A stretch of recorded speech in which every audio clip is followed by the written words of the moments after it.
समय सार अनुशीलन page number 204।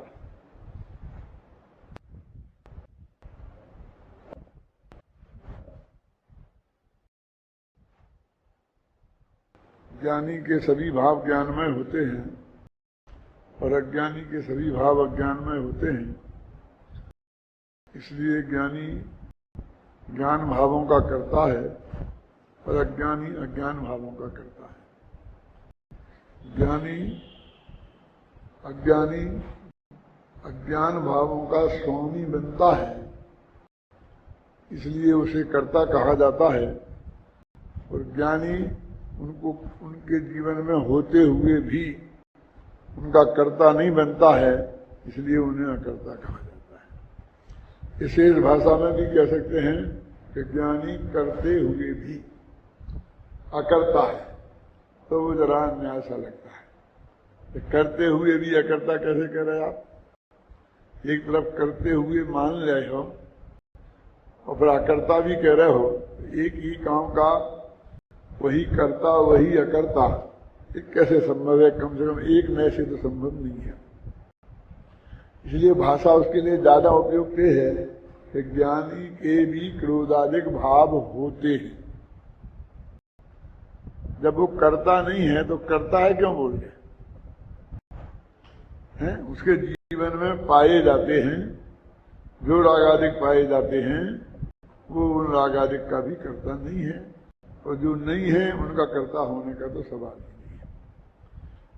ये बात कल बहुत विस्तार से अपन ने चर्चा की थी कि पांडे राजमल जी ने सबसे पहले जितनी खोलकर सामने रखी उतनी शायद पहले नहीं खुली। नहीं खुली का मतलब कहा तो है ही, या सभी प्रकार का राग पुण्य पाप सब कहा तो बात तो आ ही जाती है। लेकिन देखो जो भाषा पांडे राजमल जी की भाषा अपन पढ़ रहे हैं, ये जो है 204 पेज पर दूसरा पैरा, मिथ्या दृष्टि का द्रव्य अशुद्ध रूप परिणमा है। इसलिए मिथ्या दृष्टि का परिणाम अनुभव रूप तो होता ही नहीं। इस कारण सूत्र सिद्धांत के पाठ रूप हैं, अथवा व्रत तपश्चरण रूप हैं, अथवा दान पूजा दया शील रूप हैं, अथवा भोगाविलास रूप हैं, अथवा क्रोध मान माया लोभ रूप हैं। ऐसा समस्त परिणाम अज्ञान जाति का है, क्योंकि बंध का कारण है, संबंध निद्रा का कारण नहीं। ये पैरा अत्यंत महत्वपूर्ण है। जो बात प्रकरण में चल रही है वो तो कह ही रहे हैं, लेकिन एक बात पर और ध्यान आकर्षित करता हूं मैं सभी मुमुक्षुओं का। देखा ना, मिथ्या दृष्टि का द्रव्य अशुद्ध रूप परिणमा है। जो हमारे अध्यात्मियों में ऐसी भाषा बन गई है ना कि द्रव्य तो परिणमता ही नहीं है, परिणमती तो पर्याय है। लेकिन यहाँ ये भाषा है द्रव्य परिणमा है ना? इस मुद्दे को भी बहुत अच्छी तरह समझने की जरूरत है। अभी आप द्रव्य परिणमा है ये कह दोगे तो एकदम 10-5 लोग रोज खड़े में खड़े हो जाएंगे। क्या बात करते हो? द्रव्य तो परिणमती नहीं, परिणमती तो पर्याय। अरे भाई, पर्याय तो परिणमन का नाम है। पर्याय क्या परिणमती है? पर्याय और परिणमन तो एक अर्थवाची है। तो द्रव्य पर्याय रूप परिणमा है, कह सकते? पर्याय पर्याय रूप परिणम नहीं है, क्या मतलब है? द्रव्य द्रव्य रूप परिणमा है का क्या मतलब है ना? परिणमन और पर्याय का तो एक ही अर्थ है, लेकिन वो भेद विज्ञान कराने के लिए कि परिणमन तो पर्याय है, ऐसी भाषा का प्रयोग ज्यादा होता है और उससे धीरे धीरे द्रव्य परिणमता है, हम ये बात ही भूल गए। खासकर निमित्त उपादान की परिभाषाओं में अपनी क्लास में चलती है, निमित्त उपादान का बहुत चलता है। तो उसमें खासकर जो उपादान वाला है ना, उपादान क्षणिक उपादान नंबर 2, नंबर 1, जिसमें क्या बोलते हैं ना, पूर्व पर्याय का व्यय और उत्तर पर्याय का उत्पाद। अब उसका पूरा क्या, पूरा शब्द क्या है वास्तव में, ये तो हम संक्षिप्तीकरण की आदत है इसलिए ऐसा बोलते हैं कि पूर्व पर्याय से युक्त द्रव्य का व्यय और उत्तर पर्याय से युक्त द्रव्य का उत्पाद, ऐसा लिखा पढ़ना। और ये सब शास्त्रों में है। लेकिन जब हम तुम्हारी उम्र के थे, यदि उस वक्त ये बात कह देते, हम 1 मिनट में गैर मुमुक्षु घोषित हो जाते। द्रव्य का व्यय, द्रव्य का तो व्यय होता ही नहीं है। द्रव्य का उत्पाद, द्रव्य का तो उत्पाद होता ही नहीं है। ये रट लिया था ना बहुत उस वक्त के मुमुक्षुओं ने, और गहराई से स्वाध्याय तो किया नहीं था। लेकिन ये सब शास्त्र के शब्द हैं, मैंने निकाल के बताए उस वक्त कि देखो शास्त्री में फलानी जगह ऐसा है। पर्याय का व्यय क्या, पर्याय तो व्यय का नाम है, पर्याय तो उत्पाद का नाम है। तो परिणामा तो द्रव्य ही है, क्योंकि द्रव्य में एक परिणाम शक्ति है। अब द्रव्य परिणमता ही नहीं है, द्रव्य परिणमता ही नहीं है। अब ये शक्तियों का वर्णन कर रहे हैं कि परिणाम शक्ति ये द्रव्य की है कि पर्याय की? यही तो कह रहे हैं कि हर एक द्रव्य के को अपना परिणमन करने के लिए किसी अन्य द्रव्य के सहयोग की अपेक्षा नहीं है। ये कह रहे हैं द्रव्य के परिणमन की बात है ना, क्योंकि उसमें परिणाम नाम की शक्ति है, और वो परिणाम नाम की शक्ति निर्विघ्न है, निरंतराय है ना, इसलिए वो परिणमता है। ये सब भाषा आप इतने दिनों से सुनने और पढ़ रहे, विकल्प नहीं आता है। इसे ऐसा पढ़ते जाते हैं और उधर वैसा पढ़ते हैं, और वो दिमाग में जमा है कि द्रव्य तो परिणमता ही नहीं है और पर्याय परिणमती है। फिर ये कहते हैं द्रव्य और पर्याय को भिन्न बताने के लिए हम द्रव्य को अपरिणामी कहते हैं।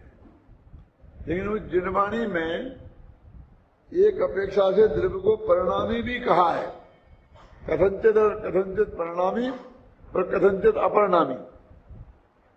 तो ये बात करते हैं तो वो परिणामी कहते ही वो लोगों को बहुत घबराहट होती है। कैसा परिणाम में पर्याय है, परिणाम में पर्याय आ जाती है, तो पर्याय है दबाती है ना, जबरदस्ती घुस जाती है क्या? तो हमको तो पर्याय से रहे द्रव्य देखना है, तो देखो ना, तुम कौन मना करता है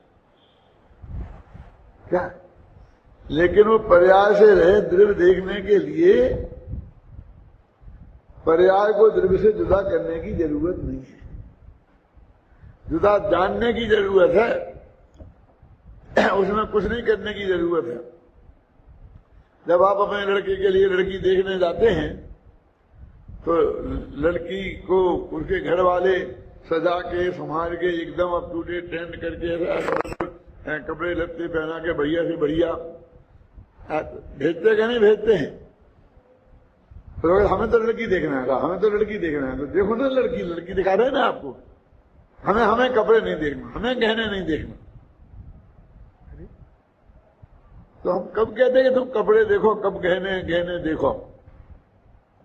हम तो कह रहे हैं ना कि तुम लड़की देखो क्या?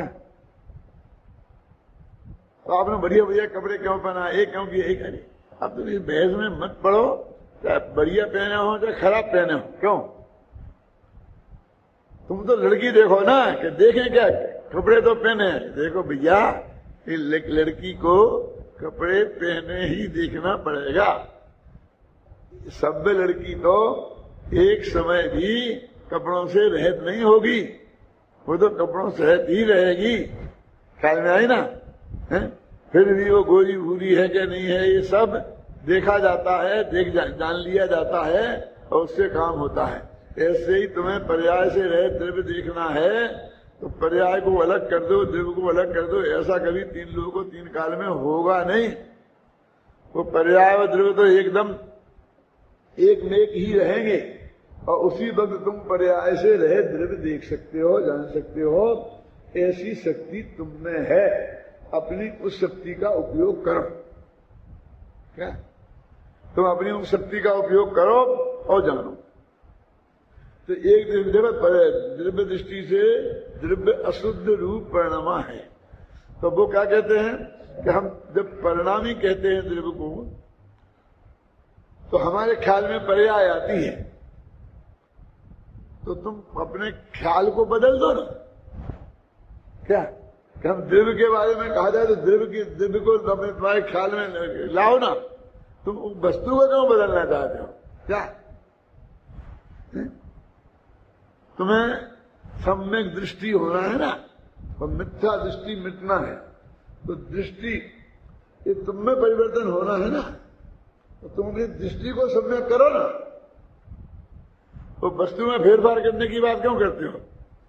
वो वस्तु का थोड़ी ठीक होनी है, वस्तु तो ठीक ही है।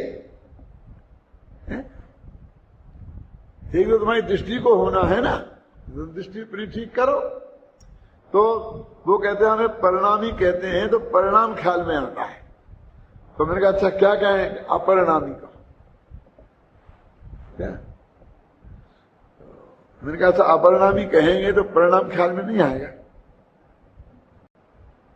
अरे समझ नहीं, क्योंकि परिणाम एक में परिणाम से सहित कहा और दूसरे में परिणाम से रहित कहा। परिणाम तो खड़ा ही रहा ना, दृष्टि में से ओझल कहां हुआ? ना परिणामी कहने से ओझल होता है ना परिणामी कहने से ओझल होता है। क्योंकि वो परिणामी ये विधि का कथन है और अपरिणामी ये निषेध का कथन है। लेकिन पर्याय तो खड़ी ही है ना, अपेक्षा तो पर्याय की ही चल रही है कि वो पर्याय से सहित है कि रहित है। क्यों? अपेक्षा तो वही चल रही है ना। इसलिए कोई अपरिणामी कह देने से बहुत बड़ा वो हो जाएगा खेल, ऐसा कुछ नहीं है।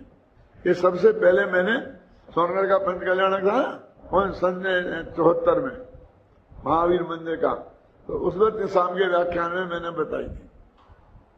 बहुत लोग आए, लालू भाई भी थे कि साहब हम बहुत ध्यान लगा के सुन रहे थे कि आप कहाँ तक जाते हैं, लेकिन आप यहाँ तक पहुंच गए, हमको अंदाजा नहीं था कि आप भी यहाँ तक पहुंच गए। क्या बात है? इसमें क्या है? तो सीधी सीधी सरल सी बात है। इसमें कौन सी गजब की बात हो गई कि परिणाम के बिना का, परिणाम के बिना का, परिणाम के बिना का।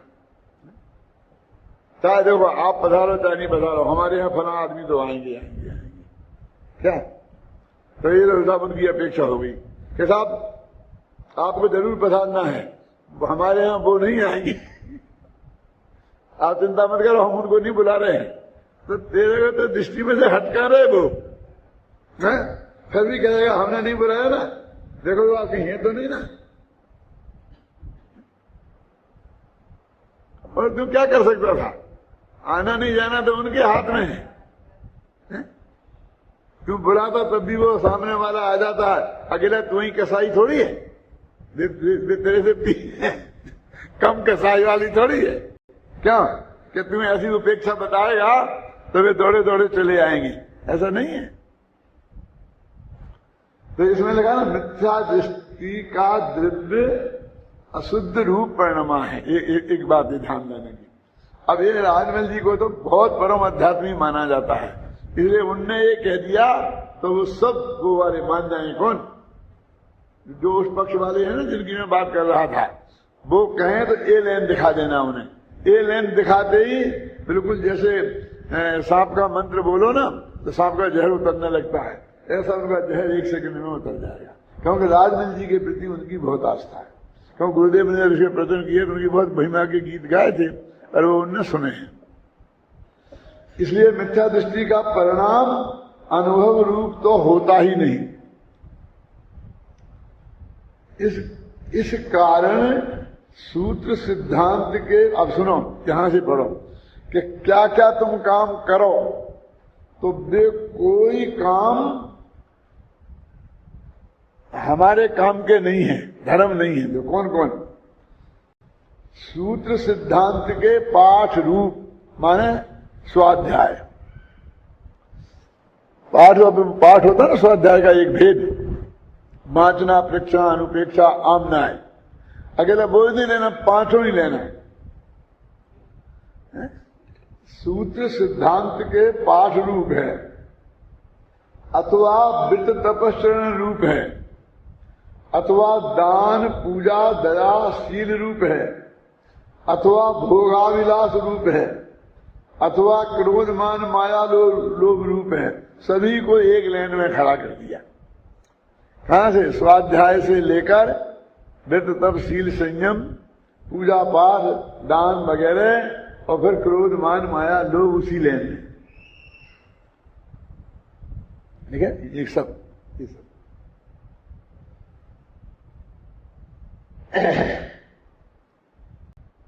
मेरे कहने का मतलब, जब पंडित लोग ऐसी बात करते हैं ना, तो दया दान पूजा वाले व्यवहार को तो समझते हैं कि मेरे को कह दिया, लेकिन तेरे स्वाध्याय रूप भी तो कह दिया ना, व्यवहार स्वाध्याय, ये पढ़ना पढ़ाना, इसको भी तो वही कहा है ना। ये भूल जाता है। सूत्र सिद्धांत के पाठ रूप ये छोड़ देता है, और वो सब उसमें उनको गिनाता है। अरे ये भी तो एक क्रियाकांड है, वो नया क्रियाकांड विकसित हो गया है। एक ने स्वा वाला क्रियाकांड अपनाया था, एक ने स्वाहा वाला नहीं किया। खत्म, मैं पढ़ता हूँ लिखता हूँ, इसमें अपने को जब हम मान करके बढ़ा एक क्रियाकांड से निकला और दूसरे क्रियाकांड से चैंट गया। थोड़ा ऐसा अपेक्षा से कि पहले नाबालिग क्रियाकांड में पुण्य ही बंद होता होगा यदि वो सही परिणाम होगा तो, लेकिन ज्ञान की वृद्धि नहीं होती। इस दूसरे में पुण्य बंद के साथ कुछ सीखने को भी मिलता है। इन दोनों में आपस में तुलना करो तो ये फर्क है। अभी और कठोर भाषा में कहूं कि दो बुराइयों में से एक चुननी हो, क्या पहले तो ये नक्की करो कि दोनों ही चुनने लायक नहीं है, लेकिन एक के चुने बिना नहीं चल सकता है तो हो जाए ना। एक कपड़े पहनना क्या नहीं पहनना, सबसे बढ़िया बात तो तुम निकम्बर हो जाओ, मुनिराज बन जाओ, छठवें सातवें गुणस्थान वाले, इससे बढ़िया कोई नहीं है। और यदि पहने बिना चले ही नहीं तो फिर सादा वेश है कि फिर सादगी वाले पहनो। ये विभिन्न कलर वाले रंगीन पहनने से क्या मतलब है, क्या आप सुने ना, और दूसरी बदल के लेने से क्या मतलब है। तो एक मतलब फिर इसमें ये भेद है, वो नहीं पहनने में ये भेद नहीं है। मैं आपसे पूछूंगा, मुनिराज कैसे कपड़े नहीं पहने? सफेद में मैं सूट पैंट तो नहीं पहने, और धोती कुर्ता, अरे उसमें क्या पहने और क्या नहीं पहने का सवाल ही नहीं, वहां तो नहीं पहने आ गया। तो देखो ये जो लिखे है ना ये शब्द, इस पे ध्यान नहीं जाता था लोगों का। एक तो कलश टीका कोई पढ़ता नहीं था, और पढ़े तो इन पे ध्यान नहीं जाता था। तो बनारसी दास ने इसको इस रूप में प्रस्तुत किया जिसे आगरा की गलियों में सिनेमा के गाना जैसा गाया जाता था। वो नीचे कथन है, देखो। उक्त कथन में पांडे राजमल जी ज्ञानी के क्रोधादि भावों और भोगाभिलाषा, देखो क्रोधादि माने द्वेष और भोगाभिलाषा माने राग, को भी ज्ञान भाव में घटित कर रहे हैं। ज्ञानी के क्रोधादि भाव और ज्ञान अभिलाषा, और अज्ञानी के वित्त तपस्चरण और दान पूजा आदि को भी अज्ञान भावों में घटित कर रहे थे। ज्ञानी के क्रोधमान माया लोभ और भोगाभिलाषा ये भी ज्ञान भाव करे, और अज्ञानी के दया दान वित्त पूजा और स्वाध्याय ये भी अज्ञान भाव। ये क्या है? एकदम अन्याय जैसा नहीं लगता आपको? ये सारा जगत इस बात का विरोध करता है, आपकी बात का, तो वो कौन सा गजब करता है? ये तो बहुत ही नेचुरल है ना। पांडे राजमल जी के उस कथन को आधार बनाकर पंडित कविवर बनारसी दास जी ने उक्त छंद का भावानुवाद इस प्रकार किया है। देखो पढ़ो। दया दान पूजा दिक विषय का साया दिक, दो कर्म बंदे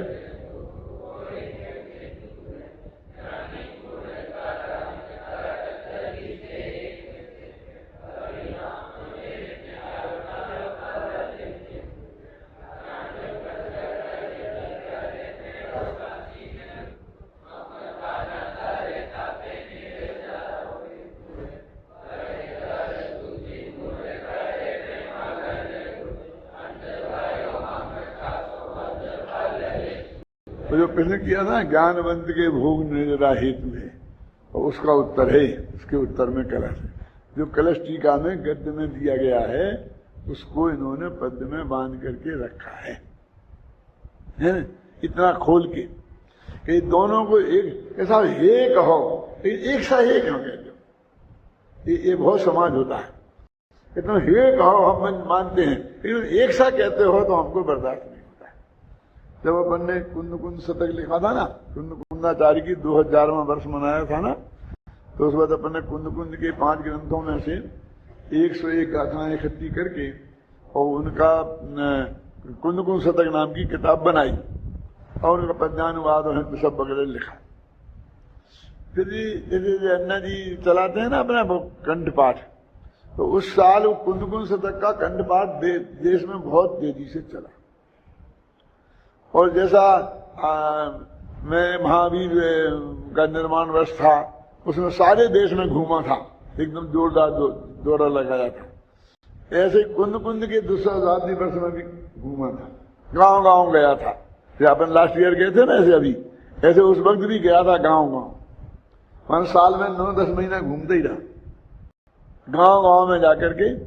तो वो कुंद कुंद शतक पहुंच गया था, तो गांव गांव में सब बच्चे को कंठस्थ याद हो गया था।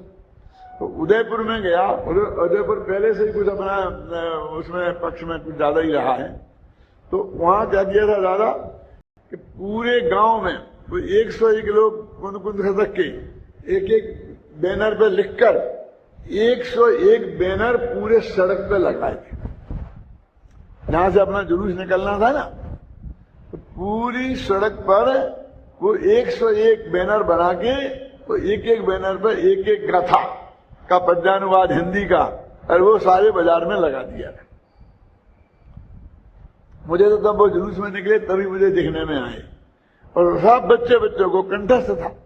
और उसका जो बन गया था अपने यहाँ पर कैसेट, तो कैसेट बिल्कुल दिन भर चलता था। तो उस वक्त अन्ना जी भी अपने यहाँ से ज्यादा नहीं, उस सीमा तक नहीं जुड़े तो थे ही, लेकिन वो भी वहां गए हुए थे। और वहां पर सुत सागर महाराज, आप सुन राजन जी, सुत सागर महाराज जो बोल रहे थे ना, वो भी वहां मौजूद थे। और नीरज की बहन जो विशुद्धवती माता जी थी, वो भी सब मौजूद थी। तो जो उनके पास भी जाते थे, इधर भी आ जाते थे, वहां भी जाते थे, उनके पास बहुत चर्चा करते थे। अन्ना जी सुत सागर महाराज से बहुत चर्चा इनकी होती थी। तो उनने कहा इनसे कि यद्यपि ये गाथाएं कुंद कुंद की हैं और कुंद कुंद ने लिखी हैं, इसलिए इनका विरोध तो हम नहीं कर सकते हैं, फिर भी हमको अच्छा क्यों नहीं लगता? जब कुंद कुंद की गाथा है तो कुंद कुंद की गाथा अच्छी नहीं लगती, वो तो अच्छी लगनी चाहिए ना, क्यों? तो उनने कहा कि कोई कुंद कुंद जैसे मुनिराज कहें तो हम सब सुनने को तैयार हैं, लेकिन ये 16, 15, 14 वर्ष के छोकरे और एक गली में गाते फिरे, क्या जो नारियों को क्या है, वो नारियों को छेड़ते, श्रवण नहीं त्रियंचे 3-4 गाथाएं है ना, राग करते नारियों से, मतलब ये जो गाथाएं है ना, अब वो लिखा है उसमें बहुत कठोर भाषा में, मैंने तो उसे सरल किया है, वे श्रवण नहीं त्रियंचे, क्योंकि वे तो उसमें तो ये लिखा है कि वे निगोद जाएंगे। क्यों? तो निगोद ही क्यों नहीं लिखा तुमने? त्रियंच क्यों लिखा? क्योंकि निगोद त्रियंच गति में है, त्रियंच गति में है निगोद 4 गतियों में से कौन सी गति में है?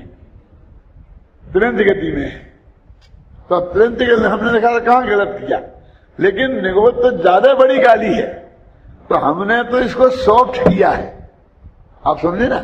ऐसा और भी कई जगह बताऊंगा कि हमने वो उतनी कठोर भाषा नहीं लिखी जितनी वो कुंद कुंद के पहाड़ में है।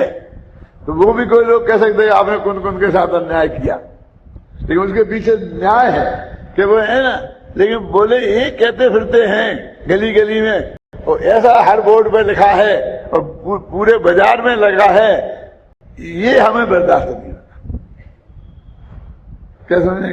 क्या इनके मुंह से नहीं सुन सकते। ये तो कुंद कुंद का शताब्दी समारोह में कुंद कुंद की गाथाओं का पाठ कर रहे हैं। संस्कृत में तो लिखे ही, प्राकृत में तो है ही। अब वो हिंदी में कह दिया तो सबकी समझ में आता है। प्राकृत का करते तो तुम्हें ऐतराज नहीं, क्यों किसी की समझ में नहीं आता। तुम्हारी दिक्कत तो ये कि सारी जनता की समझ में आ रहा है, ये दिक्कत है। ना समझने में से कोई दिक्कत नहीं है। खूब गाथाओं बोलो, क्यों? हमारे यहां तो कितनी बोल पड़ती चलती थी, क्या बताऊं। ये शादी विवाह करते थे ना, और ये पंच कल्याणक भी, अब मैं क्या कहूं, इनमें जो ये करते हैं ना, हवन ववन वगैरह कुछ करते हैं पूजा पाठ में, वो हिस्सा जो समापन के समय पे करते हैं ना, समझ लो आप क्या है, समझ तो गए ना दादा। उस हिस्से को मैं एक पूजा थी संस्कृत में, जो सब पंडित बोलते थे। मैंने वो मुन्नालाल जी थे ना, प्रतिष्ठाचारी थे, और वो प्रतिष्ठाएं कराते थे। उनके मुंह से सुना था सबसे पहले अशोकनगर में कि वो क्या नाम, उज्जैन कामज्ज्वल तेन गोरिया, है ना, ऐसा सिंध था। उज्जैन कामज्ज्वल तेन गोरिया मल मुच्छ पेत्वाम, उसमें गणेश जी को नमस्कार है ना, लंबोदरो दंत मुखो गणेशा, ये सब छंद बोलते थे। लंबा है पेट जिनका है, और दांत है वो है ना, दांत दंत माने हाथी जैसा है मुंह जिसका, लंबोदरो दंत मुखो गणेशा, ये छंद बोलते थे। शादी कराने में, तुम्हारी शादी में भी बोले होंगे पंडितों ने। और इन सब में वो पंचपरमेष्ठी की पूजन थी। वो आजकल नई नई अपन ने बना ली है ना, उनके हिसाब से वो हर क्रियाकांड में पंचपरमेष्ठी की पूजन चलती थी। तो उसमें क्या लगा था, गणेश की उत्पत्ति कैसे हुई संस्कृत में, कोई समझता नहीं था। दुर्भाग्य से हमने संस्कृत पढ़ ली थी और थोड़ा सा अधिकार अच्छा था, तो हम बोले ये क्या बोल रहे, क्या लिखा, कामज्जुलतेन रौद्रेण कामज्जुलतेन गौरिया। रौद्र माने रुद्र, तो अपना महादेव को रुद्र मानते ना, 11 रुद्रों में है कि रुद्रेण कामज्ज्वलतेन, काम की आग में जलते हुए रुद्र ने माने महादेव ने, गौरिया माने पार्वती के, में जो मल का छेद किया, क्या रुद्रेण कामज्जुलतेन गौरिया है, और मल मुच्छते ने जो मल का उच्छेद किया, और उससे गणेश का जन्म हुआ। क्या ऐसे दांत वाले, मुख वाले और लंबे पेट वाले गणेश जी को मैं नमस्कार करता हूं। अब ये छंद बोला जाता था, रुद्रेण कामज्जुलतेन गौरिया। आप समझे ना, ये क्या कह रहे हैं, समझ में नहीं आया, मेरे को बहुत अटपटा लगा। तो मैंने उनसे अकेले में जाके पूछा। अब वो मेरे दादाजी की उम्र के थे, क्या पंडित जी हो, मैं तो था करीब 20-21 वर्ष का, और वो थे 70-75 वर्ष के। तो मेरे पंडित जी ये क्या है, गणेश जी का अपने यहाँ क्या है? गण तुम समझते नहीं हो, गणधर, गणपति माने गणधर, अपने गणधर होते हैं ना तीर्थंकरों में, तुम्हें तीर्थंकरों को ही क्यों नहीं नमस्कार करते हो, गणधरों को क्यों कर रहे हो? कहीं ना कहीं से बैठा ना, गणपति माने गौतम स्वामी की बात है, ये तो गणधर देव की बात है? तो मैं कहा ये सारे विशेषण है ये गौतम स्वामी के हैं, लंबोदरो दंतमुखो, समझ गया ना? असलियत में पुराने जमाने में अपने जैनियों की शादियां भी सब ब्राह्मण पंडित ही कराते थे। जैनियों में कोई ऐसा होता है, हमारे जमाने तक की बात है, हमारी किसी ब्राह्मण ने नहीं कराई है, तुम्हारे गुरुजी ने कराई थी, लेकिन उस वक्त हम भी ये सब समझते थे। तो हमने कहते नहीं पंडित जी धरा हूं, मैं बोलता हूं, मैं खुद बोला था, समझिए ना क्या। तो उस वक्त जो तुम परिषद की कह रहे थे ना, तो उस वक्त जैन वाय विधि बनाई गई अपनी। तो पहले तो उन ब्राह्मणों ने ये कहा कि हम ही बना देते हैं, तुम क्यों अपनी अलग बनाते हो, और हम ही करा देंगे। तो उन्होंने उसी स्टाइल पर अपनी जैन पूजनों की विधि भी बना दी। याद है ना, अपवित्र हुआ, घबराना नहीं, पूरी बात सुनना शांति से। ये उनके यहाँ ऐसा ही का ऐसा है पूरा। अपवित्र हुआ, सुस्तो दुस्तो विवाह ध्यायित पंच नमस्कार अपने पंच परमेश्वरी के लिए है, लेकिन उनके यहाँ हमारे उनके भगवान के लिए होगा है। उन्हें पुंडरीकाक्षम समझ गए ना, उनके यहाँ पूरे छंद ऐसे ही के ऐसे हैं। वजह अपना था मंगलम भगवान वीरो, ऐसे उनके यहाँ भी बिल्कुल है। मंगलम भगवान विष्णु मंगलम गरुड़ध्वजा मंगलम पुंडरीकाक्षो मंगलाय हरो हरि। तो उन ब्राह्मण पंडितों ने ही हम जैनियों के बनाने के लिए थोड़ा थोड़ा बदल के, उन्हीं में ज्यादा उन्होंने चेंज नहीं किया, अलग से नहीं बनाया। वे विद्वान थे, संस्कृत के अच्छे बना सकते थे, क्यों, और उन्हें बदल के कह दिया अब तुम्हारा हो गया ना, वो महावीर आ गया, अर्घम फलाना आ गया, जे आ गया, गौतम गणधर आ गए, जे आ गए, तो हम बस खुश, हम बहुत दिनों तक वो चलता रहा। फिर क्या करेंगे, अब तो पंडित ही जैन तैयार हो, हम ही कराएंगे, उन्हें नहीं कराएंगे, वो सब बातें शुरू हुई। तो एक मैं बीच में बात और सुना दूं, इतिहास की बात है, तुम परिषद वाले बैठे हो तो सुन लो। कि अशोकनगर में जो है ना, तो चंद्र जी के पास अशोकनगर गुना मध्य प्रदेश में पहले पछार कहलाता था। जब वो पछार था तब की बात है कि वहां पर वो ब्राह्मणों से बंद करवा के जैनियों ने अपनी शादियां करना शुरू कर दी। तो ब्राह्मणों को जो दक्षिणा मिलती थी उससे वो बहुत असंतोष हो गया, और बहुत असंतोष हो गया तो जैन और हिंदुओं का बहुत बड़ा झगड़ा खड़ा हुआ। और झगड़ा ऐसा हुआ कि अपना पर्यूषण चल रहे थे, सच्ची घटना है, पर्यूषण चल रहे थे और उसके बीच में 11 आती है।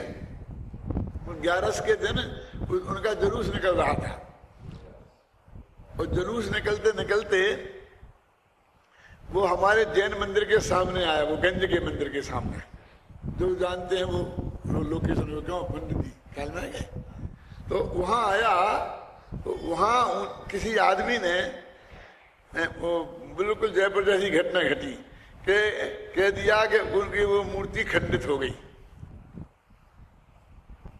क्या, और वो इसलिए बस वहीं पर वहीं रख दिया कि किसी जैनी ने ये मूर्ति खंडित कर दी। तो ऐसा कह के मंदिर के सामने उस जुलूस को रोक दिया और वहीं बैठ के उसका पाठ करने लग गए, और वह 24 घंटा अखंड पाठ शुरू हो गया। तो वहां पर वो जैनियों की मारपीट शुरू हो गई। अब जैनी मंदिर में बंद थे, वो मंदिर में ही बंद रह गए, और जो घर थे वो मंदिर नहीं आ सकते थे, मंदिर वाले घर नहीं आ सकते थे। तो बहुत बड़ा जैन का झगड़ा हो गया, खूब पिटाई हुई जैनियों की।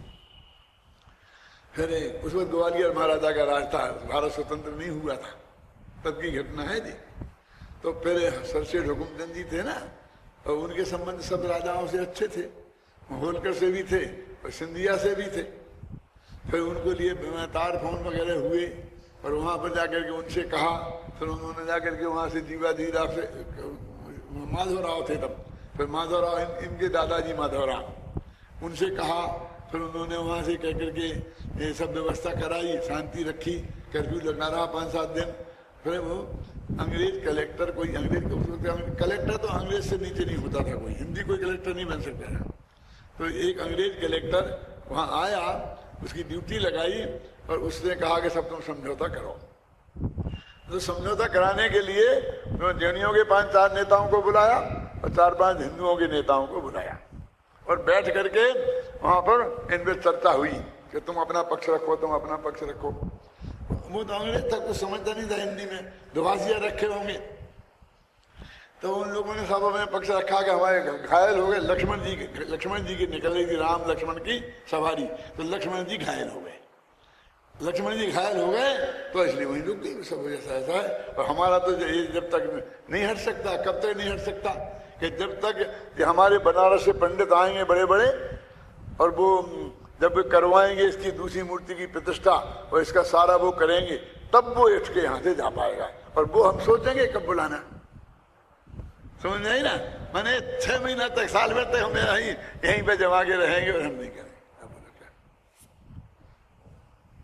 तो वो कलेक्टर ने कहा, इनसे पूछा तुम्हें देनी हो जाए, तुम्हें क्या कहना है? तुम बैरिस्टर साहब थे, बैरिस्टर साहब, बैरिस्टर तू 3री क्लास पास थे, लेकिन ऐसे कानूनी मुद्दों पे उनका दिमाग बहुत चलता था। ये अमूल्यचंद बंधु के पिताजी, मैंने देखा उनके बैरिस्टर साहब को, उनके साथ मैंने काम भी किया है। तो वो समाज के अध्यक्ष थे, तो वो गए बैरिस्टर साहब, सिनगे ठनगे से मोटे मोटे थे और गोल मटोल। तो उन्होंने कहा तुम्हें क्या कहना है? तो उन्होंने कहा हुजूर एक बात है कि बिल्कुल साहब घायल हो गई है लक्ष्मण जी की मूर्ति, तो हमें भी बहुत दुख है, और उसके उनके इलाज के लिए जो भी होता हो वो सब कराया जाए। जो हिंदी विद्वान बताएं, हिंदू लोग जो बताएं, वो क्रियाकांड पूरा कराया जाए, और उसमें हम सब बराबरी के हिस्सेदार हैं। उसका खर्चा पानी जो होगा वो हम सब समाज करेंगे, हम भी, मान हिंदू लोग भी करें और हमारी हैसियत से हम भी उसमें करेंगे। तो उनके इतना अच्छा बड़ा प्रस्ताव, फिर क्या? तो उन्होंने कहा ठीक है, तो हटा दो, वो अब ये कराने तैयार हैं। तो वो नहीं साहब हट नहीं सकते वहां से, वो तो उनका षड्यंत्र था। तो इनने कहा क्यों नहीं हट सकते? तो उन्होंने कहा, उनके पंडित ने बातें करी, फिर इनसे कहा, तो ये बोले बिना पंडित के ही, बैरिस्टर साहब बोले कि लक्ष्मण जी को जब वहां शक्ति लग गई थी लंका में युद्ध के समय पे, तो मैं एक बात पूछना चाहता हूं इन पंडितों से कि उनको लक्ष्मण जी को बेहोश हो गए थे तो वहीं छोड़ दिया था युद्ध के मैदान में, कि उनको वहां से उठाकर अपने कैंप में लाए थे और उनका इलाज की व्यवस्था वहां की थी? क्या किया था इनसे पूछो, क्या? बहुत मार्मिक बात है, सुन रहे क्या? तो उस वक्त क्या हुआ था कि जब लक्ष्मण जी को शक्ति लगी थी और जब वे घायल हो गए थे और बेहोश हो गए थे, तो उनके इलाज के लिए हनुमान जी को दौड़ाया था, वो बूटी लाए थे, पर्वत उठा लाए थे। तो वो सब कहाँ हुआ था? वो वहीं हुआ था कि उनके कैंप में, राम के कैंप में ले आए थे, क्यों? और वहां उनकी सब तरीके से संभाल करी थी। सब वहां कैसे हो सकता है? युद्ध के मैदान में तो वहां लाए होंगे, वहां रखा होगा, इलाज किया होगा। तो यही हमारा निवेदन है कि लक्ष्मण जी को फिर शक्ति लग गई है, तो इनको यहाँ से उठा करके कैंप में ले जाया जाए, और फिर जो इलाज कराना है बनारस से, जो बूटी बुलानी है, उसमें हम तैयार हैं। तो ये बात जब उस अंग्रेज कलेक्टर ने सुनी, बात तो सच्ची है, ठीक है, उठा। उसने ऐसा ऑर्डर दिया तो सब जैनी के लोग जाकर के बड़ी विनय के साथ और वो पालकी को लेके कंधा लगा करके ले जाके उनके मंदिर में रख दी। और अब जैसे बनाएंगे तब करेंगे, तब हम सब तरह का सहयोग करेंगे। मैं ये बताऊंगा उस काय का परिणाम था ये बात आई क्यों? कि इन जैनियों ने ब्राह्मण पंडितों से अपनी शादी विवाह बंद कर दिए थे और अपने पंडितों ने करने लग गए थे। आपकी समझ में आई ना? इसलिए उनका जो असंतोष था उनने ये सब किया था। फिर समाज की मीटिंग हुई तो बैरिस्टर साहब सब समझते थे, तो उनने सब पंडितों को बुलाया, ब्राह्मणों को, तो उनने कहा पंडित जी आप हमारे यहाँ शादी विवाह कराते थे तो अब आप ही कराएंगे और हमारा पंडित आपके साथ विराजेगा, तो आप विराजना और वो जो कुछ करा उसे कराने देना, बस आप शांति से विराजे रहना आपके संरक्षण में। और आपकी जो गुरु दक्षिणा होती थी वो आज से सबाई, और वो आपको हमेशा मिलती रहेगी, आप सबको। ख्याल में आई ना? और वो परंपरा चालू कर दी, वो शांति हो गई, सब काम न बन गया। माने ये उस वक्त की वो आप समझ गए वो कैसे आया अपने यहाँ, रुद्रेण काम ज्वलतेन। अब ये हम सब बातें जानते हैं, वो अपवित्र वो कौन सा पुराना है हमारा, हाँ हमारी नकल उनने की कि उनने हमारी नकल करी। और इन बातों में कोई दम नहीं है, नकली झगड़ा लड़ने से कोई फायदा नहीं है। आप समझ नहीं ना आपकी मैं क्या? ये तो हमें ये 100-125 वर्ष मैंने बोला ना, हम बच्चे थे तब तक ये सब चलता था, आंखों देखा काम है। है? तब तक ये चलता था। और हम तो बहुत विद्यार्थी अवस्था में बहुत सक्रिय थे ना इस बात में, समाज में क्या चल रहा है। रोजिना उसके अखबार आते थे, वो पढ़ते थे जैन समाज के, और उनमें क्या झगड़ा कहाँ चल रहा है, बहुत रस था इसमें, समझ लो। इसलिए हमको सब बातें याद है, पता है सब कहाँ कैसा हुआ, ये चीजें कैसे कहाँ से आई हैं, ये सब जो अपने आप समझ गए ना, तो वो है उसका है। हमारे लिए एक शंभुनाथ जी त्रिपाठी पढ़ाते थे साहित्य। वो मालूम शंभुनाथ त्रिपाठी क्या थे? 7 तीर्थ और 5 आचार्य, पंचाचार्य और सप्त तीर्थ, सब न्याय तीर्थ है ना, ऐसे उनने 7 तीर्थ पास किए थे। न्याय तीर्थ, व्याकरण तीर्थ, काव्य तीर्थ, वेदांत तीर्थ, ज्योतिष तीर्थ, समझ गए ना।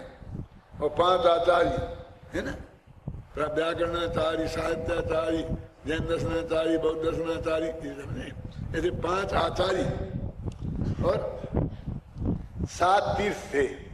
तो हमें वो क्या पढ़ाते थे? नंदा प्रभु चरित्र, धर्म शर्मा बुदय, एक कोर्स में थे उस वक्त।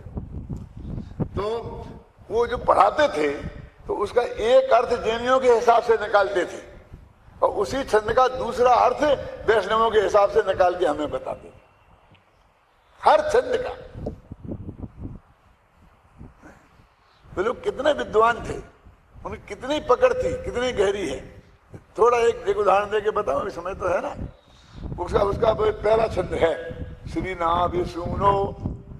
आदिनाथ भगवान के स्तुति का मंगलाचरण है, और वहां से शुरू होता श्री नाभि सुनो के नाभि राय के पुत्र, और सुनो माने पुत्र, और नाभि माने नाभि राय के, ठीक है ना। वो एक अर्थ वो निकाल देते थे। फिर दूसरा अर्थ करते थे नाभि सुनो माने नाभि से उत्पन्न हुए ब्रह्मा जी। उनके यहाँ ऐसा माना जाता है कि ब्रह्मा जी नाभि से पैदा हुए थे। और पूरे छंद का अर्थ वो आदि ब्रह्मा, अपने आदिनाथ को आदि ब्रह्मा बोलते कि नहीं बोलते, तो ये ब्रह्मा जी को नमस्कार उसमें से एक निकाल देते थे ना।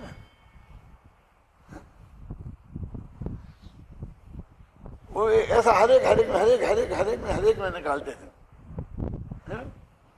फिर धीरे धीरे पंडित मक्खीलाल जी को ये पता चला तो धीरे धीरे उन्होंने उनकी छुट्टी कर दी। फिर आप पधारो, फिर अपने राजलाल जी व्याकरणाचार्य थे ना, फिर वो आए, फिर वो अपने पढ़ाने लगे, जैन व्याकरणाचार्य थे। तो भाई उस वक्त ये जो परिवर्तन जो हुआ ना, ये क्रांति काल, वो हमने सब देखा है, हम उससे बहुत भली भांति परिचित हैं। तब हम आपसे ये बात कहते हैं, कुछ जो बातें आपके लिए जीवन के लिए बहुत उपयोगी हैं और थोड़ा अंदाजा आपको लगे, ये किसी समय साल में, घूमर साल में नहीं मिलेंगी, ख्याल नहीं ना जी आपको।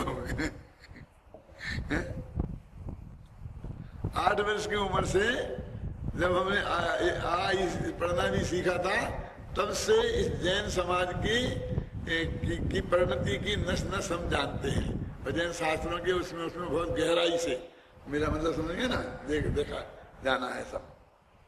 तो ये पढ़ गए ना। देखो, दान पूजादिक विषय कसायादिक, दो कर्म बंध रूप, दो को एक खेतु है। ये दया दान पूजा, तो एक तरफ से ये ले लिए 3।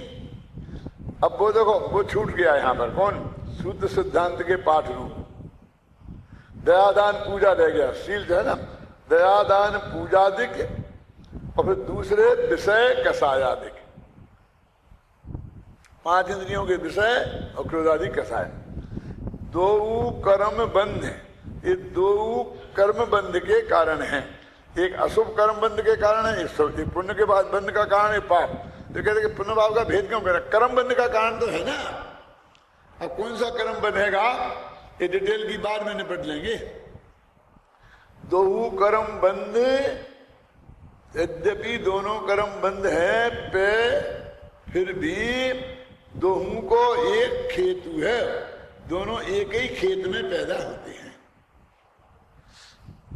वो अनाज जो तुम्हारे खाने के काम आता है वो, और वो घास जो पशु लोग खाते हैं, और वो जो कूड़ा करकट जो कीड़े मकोड़े खाते हैं, वो सब एक खेत में ही पैदा होते हैं। क्या? दयादान पूजादिक विषय कसायादिक दोहु कर्म बंधे पे दोहु को एक खेतु है, दोनों का एक क्षेत्र है। आत्मा के असंख्य प्रदेशों में दोनों एक साथ रहते हैं। वो क्या कह रहे, वो पूजा पाठ भी वहीं पैदा होता है और गुस्सा भी वहीं आता है, वही हृदय है ना। भगवान की भक्ति भी वहीं आती है और गाली देने का भाव भी यहीं से खड़ा होता है। ये दोनों एक ही खेत के पैदावार हैं। दोनों को एक खेतु है।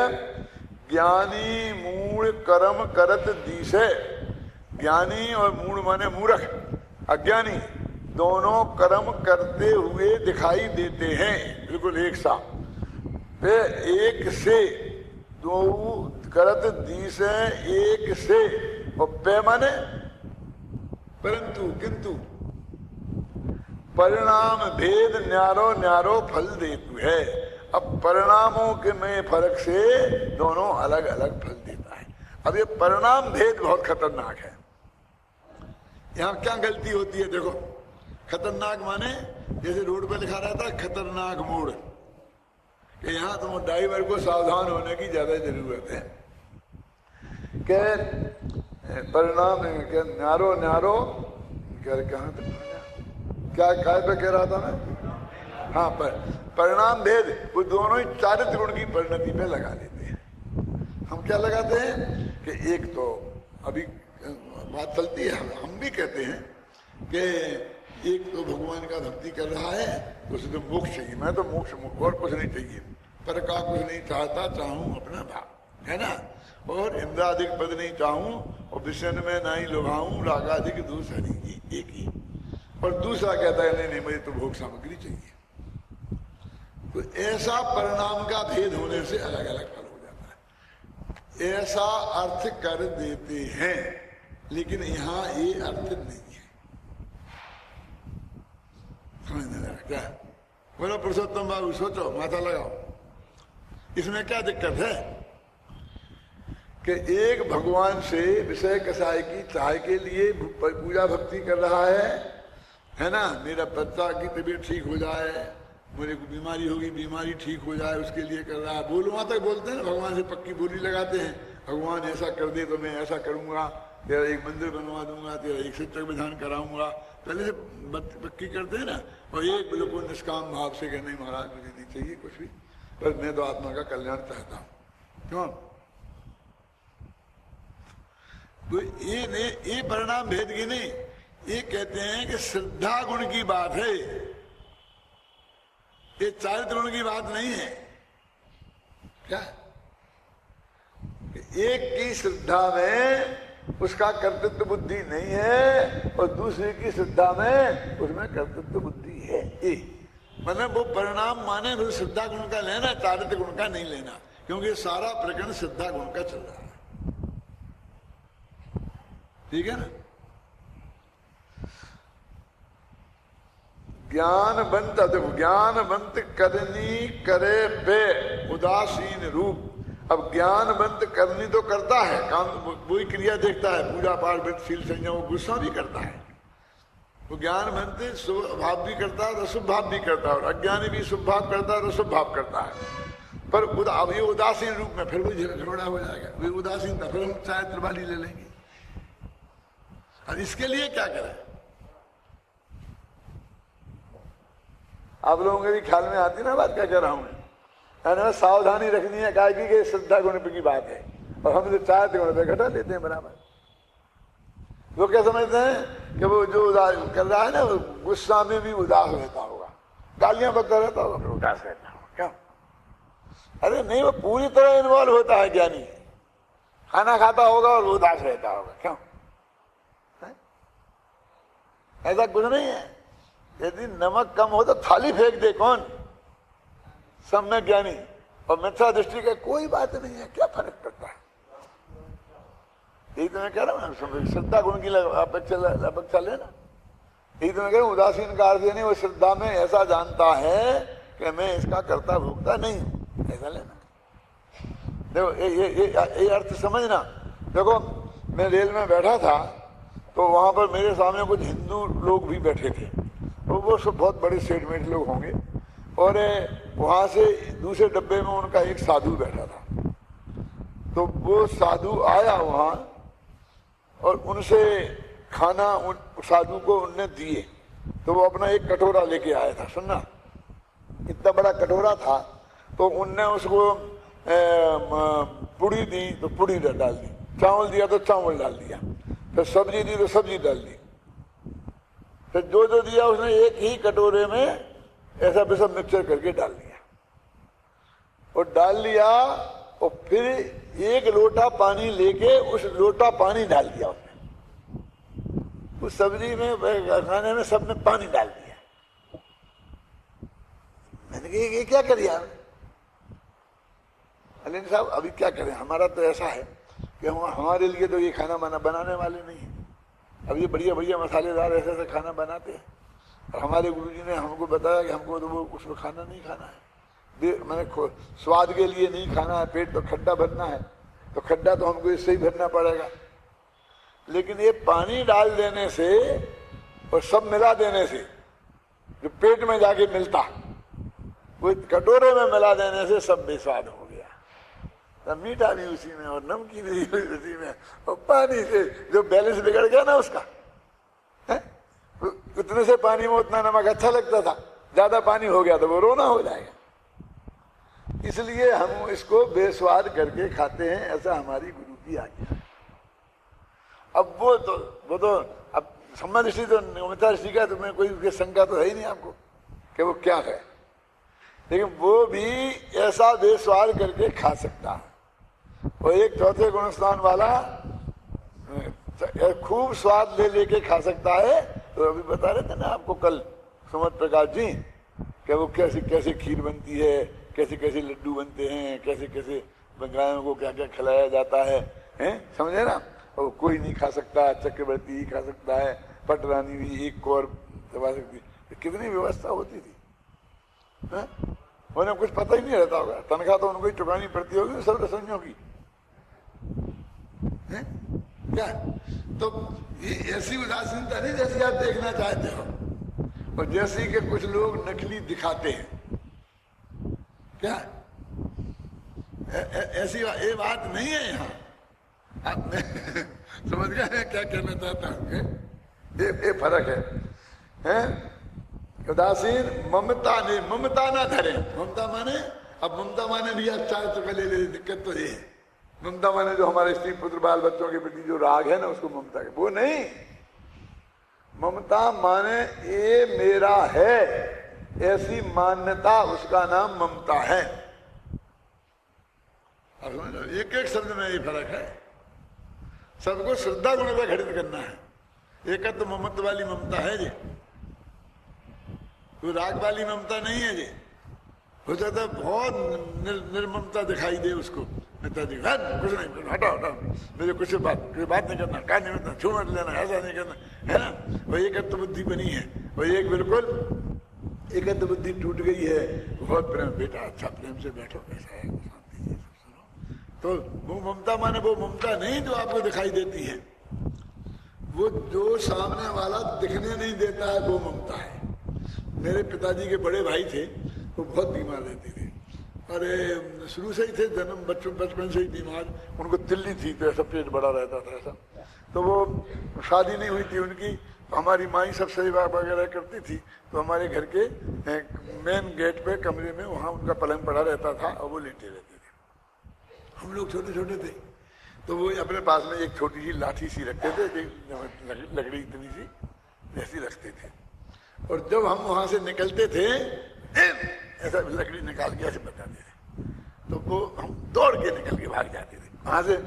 ज्यादा भी निकलना पड़ता था, एक सेकंड भी वहां खड़े नहीं रहते थे, एकदम गांव घर गया, निकल गया, भाग गया, मेरे पकड़ पाता तो देखता है तो कुछ बोलते रहते, चले जाते हम। फिर वहां से आते तो घर में जाते, तब भी ऐसा ही होता।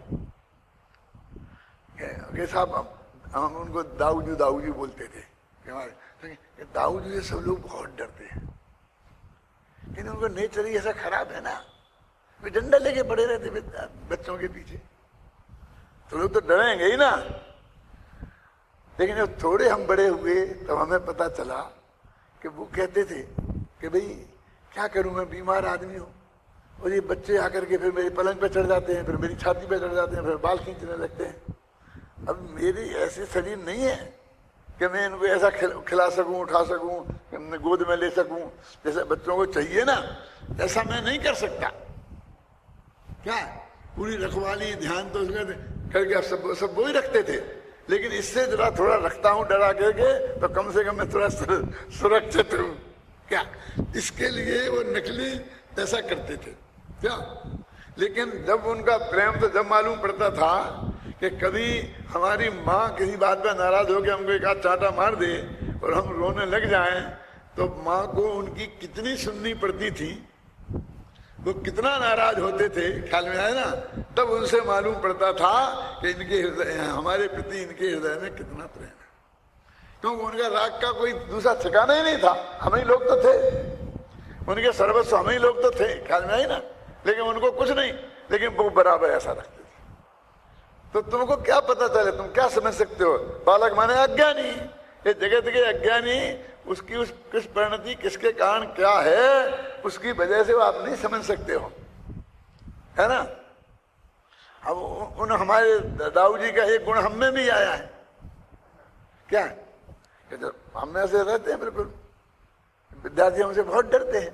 उन्होंने काय से डरते हैं, हमने तो किसी का कुछ आज तक किया ही नहीं, क्या है? लेकिन सब कहते बहुत डरते हैं, बहुत डरते हैं। तो हम कहते ऐसा क्यों है? मैं कहता हूँ भैया यदि ऐसा नहीं रखें तो हम इन बंदरों के बीच में शांति से कैसे रहें? आखिर यही तो वही तो है, वही तो उम्र है इनकी।